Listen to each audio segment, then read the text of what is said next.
teman-teman yang bawa kamera juga, ini Barati. Itu adalah rekan-rekan yang tidak kenal lelah untuk membantu berada di sini bersama teman-teman dan warga sekitar. Saya sendiri pun sebelum jadi kepala izin menir, jadi saya sebelum dikukuhkan Mbak di Malang, tempat pertama yang saya datangi kok dilalah diajak oleh kayak saudara saya Pak yang ada di Malang itu di Kayu Tangan. Kebetulan beliau tumbuh besar di sini. Kalau boleh saya sebutkan namanya Pak Arif. Beliau itu tumbuh besar di sini, saudaranya masih di sini.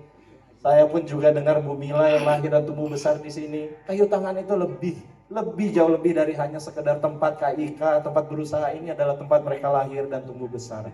Ini menjadi tempat tinggalnya. Nah, ini yang membuat tempat ini sangat istimewa dan kami alhamdulillah bersama pemerintah Kota Malang, TPAKD dengan hati bekerja menggandeng pimpinan-pimpinan bank yang tadi disebutkan ya, yang antar gang, semoga tidak ada perselisihan antar gang ya, warganya tolong jangan pakai bendera bank ya. Ini menunjukkan bahwa pengejawantahan nyata dari sebuah sinergi itu ya di sini. Ini adalah aktivasi untuk melihat lagi dulu dalam jangka waktu 1 tahun kita di mana dan lihat kita sekarang berada di mana. Ini adalah garis start baru, bukan garis finish. Tadi Pak Erik dan jajaran Pak Aris berkenan untuk jadi untuk kawasan inklusi keuangan seperti yang disampaikan tadi kan ini memang kelanjutan ya dari tahun yang lalu bahwasanya sudah dicanangkan Kampung Kayu Tangan sebagai kawasan inklusi keuangan.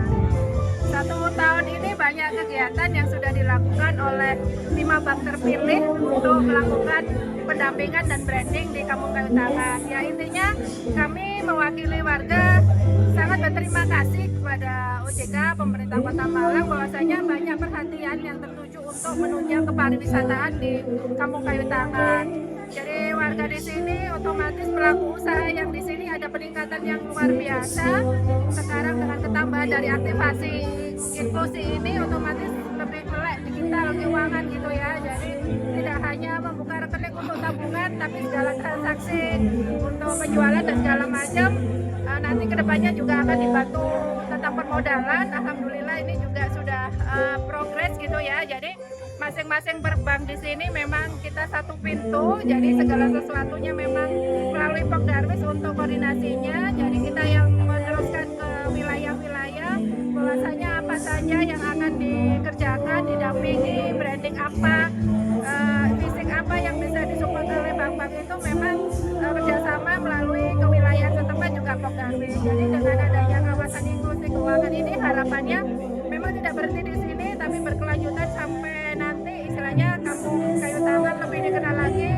Pelaku-pelaku usaha di sini juga merasakan bahwasanya dengan adanya inklusi keuangan ini mempermudah kegiatan mereka untuk bertransaksi, akhirnya berpunya daya saing gitu ya. Jadi bisa untuk meningkatkan naik kelas lah, tidak kalah dengan yang hanya di koridor. Jadi tamu-tamu punya pilihan, ragam pilihan untuk bisa masuk ke dalam Kayu Tangan untuk tunjukkan. Jadi memang untuk segala transaksi keuangan itu tidak hanya untuk tabungan atau apa, tapi melainkan jangka panjang ini untuk bisa bisnis gitu ya. Jadi segala macam kegiatan keuangan itu bisa dilakukan dan masyarakat di sini sudah melek itu. Sekarang sudah kawasannya istilahnya sudah cashless gitu ya. Berarti kan otomatis sudah harus mengikuti itu. Jadi mungkin ya nanti kedepannya lebih mudah lagi pengunjung ke sini. Jadi tidak riwah dengan uang tunai atau apa, semua sama. Kita istilahnya dipermudah untuk pengurusan keuangan.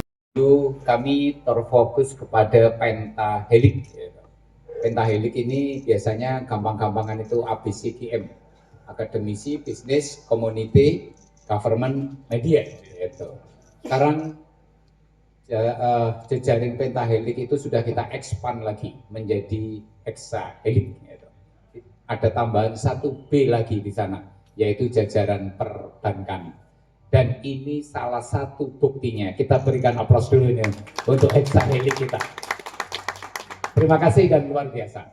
Dan tentunya pasti venue-venue, lokasi-lokasi, TKP-TKP lain sudah menunggu sentuhan-sentuhan dari perbankan berikutnya. Kepada Sekda Kota Malang, Bapak Erik Setio Santoso. Monggo silakan dari Pak Biger ke Pak Erik dulu. Jadi ini kita menyampaikan CSR-nya kepada perwakilannya Bapak Kota Malang.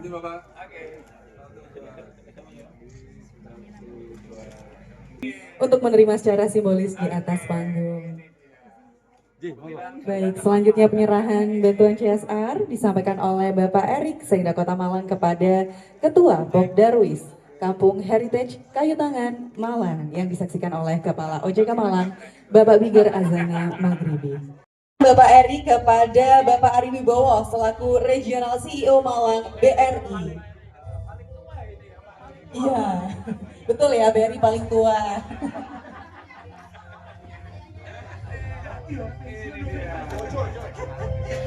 Yang paling senior dulu ya. Terima kasih. Iya Bapak. Silakan lanjut diambil dokumentasi. Baik, selanjutnya penyerahan dari Bapak Bigger Azana Maghribi kepada BNI Bapak Muhammad Jauhari selaku Regional CEO 18 BNI Malang.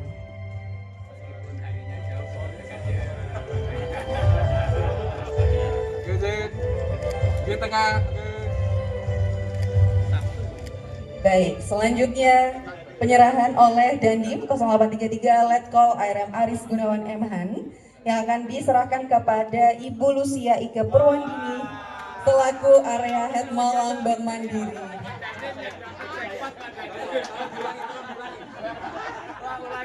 Dan Ibu izin.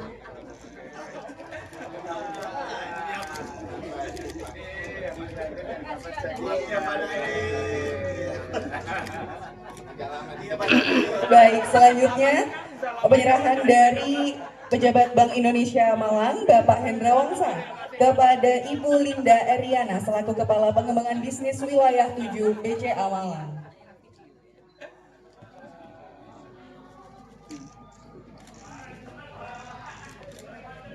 Baik, dan selanjutnya Pak Sekda lagi, jadi Pak Sekda dapat giliran 2 kali. Pak Sekda menyerahkan apresiasi penghargaan kepada Bapak Wardoyo selaku Kepala Cabang Bank Jatim Malang. Iya Pak Sek. Terima kasih Pak. Baik, izin boleh. Ini perjalanannya sudah panjang teman-teman. Dari 2018 justru inisiatifnya itu dari peran pemerintah Kota Malang. Dulu saya baru diceritakan justru sejarahnya dari hotel apa Pak tadi Bapak sebut Pak? Pembahasan awal di Hotel Santika waktu itu. TPAKD. TPAKD, Tim Percepatan Akses Keuangan Daerah yang memang dikomandani oleh OJK. Kita berkolaborasi dengan Kota Malang. Kita mengajak elemen-elemen yang memang bekerja bersama OJK, yaitu pimpinan-pimpinan perbankan, sektor perbankan.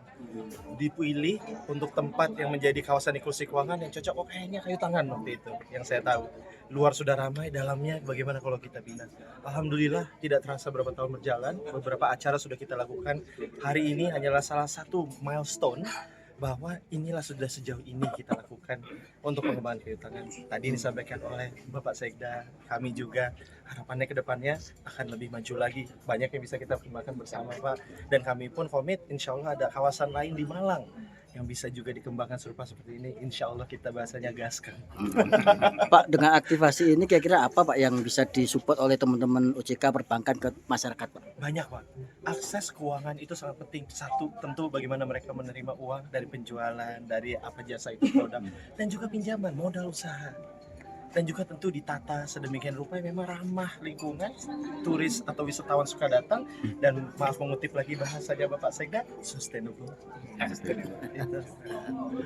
Kemudian tadi dari pihak Pok Darwis mengatakan masih perlu pendampingan untuk beberapa warga di sini ya, karena tidak semuanya melek terhadap digital gitu. Nah itu bagaimana Pak Bigger? Ke depan Pak. Implementasinya.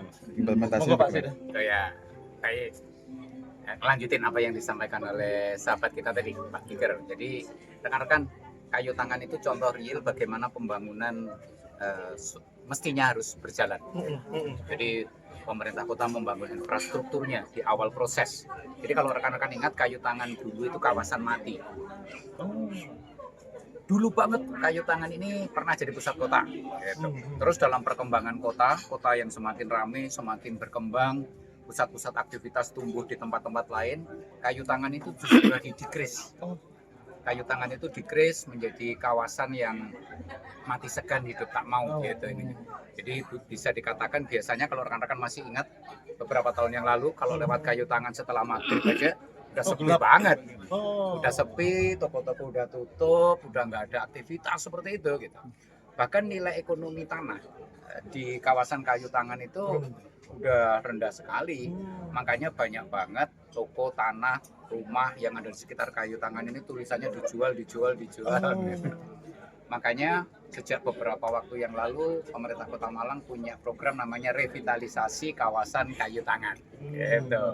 Nah, revitalisasi kawasan Kayu Tangan tidak hanya dijalankan setahun 2 tahun, tetapi terus menerus sampai dengan fase sekarang ini. Ini pun belum finish ya, ini pun masih terus berkembang. Nah, apa yang kita lakukan setelah membuat satu kajian yang matang, kita implementasikan secara bertahap. Kayu Tangan dibangun, sarana prasarananya, jalannya, salurannya, infrastruktur yang ada di dalam sini. Jadi tidak hanya yang di pinggir jalan besar, tetapi juga yang ada di area perkampungan ini. Makanya kenapa sekali lagi Kayu Tangan itu tidak hanya yang di pinggir jalan besar, tetapi juga kampung Kayu Tangannya sendiri. Kampung Kayu Tangan ini juga bagian dari secara general gitu ada program pembangunan kampung tematik namanya. Kayu Tangan salah satunya. Kayu Tangan itu yang tematik heritage karena punya histori cagar budayanya. Nah, kayak rekan-rekan lihat, jalan kampungnya, salurannya, plengsengannya, sungainya, dan seterusnya itu dibangun yang menjadi fasilitas-fasilitas umum oleh pemerintah daerah. Pemerintah nggak mungkin hanya ini aja ya, artinya bangun sendirian. Karena itu pemerintah supaya lebih maksimal lagi menjalin kerjasama, juga peran dari seluruh stakeholder yang ada di Kota Malang. OJK salah satunya, perbankan, dari kelompok pengusaha dan lain-lain. Memberikan warna dan sentuhannya sehingga pembangunan lebih maksimal lagi. Berikutnya, kalau hanya berhenti di situ, dalam rentang waktu tidak terlalu lama pasti sudah di-crash lagi gitu. Makanya kenapa partisipasi peran serta masyarakat itu juga kemudian menjadi bagian tak terpisahkan. Ada namanya Pok Darwis, kelompok sadar wisata. Bagaimana kampung heritage tematik Kayu Tangan ini bisa terkelola dengan baik. Karena itu kita tidak hanya bangun fisiknya, tetapi juga aspek-aspek non-fisiknya. Kita tidak hanya membangun sarana prasarananya, tetapi juga membangun manusianya.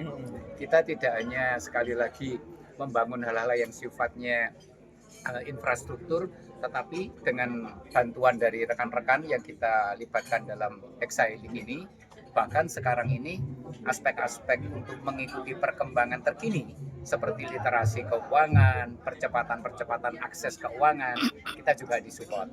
Makanya UMKM yang dibina lewat Pok Darwis itu juga bisa semakin canggih ini sekarang ini.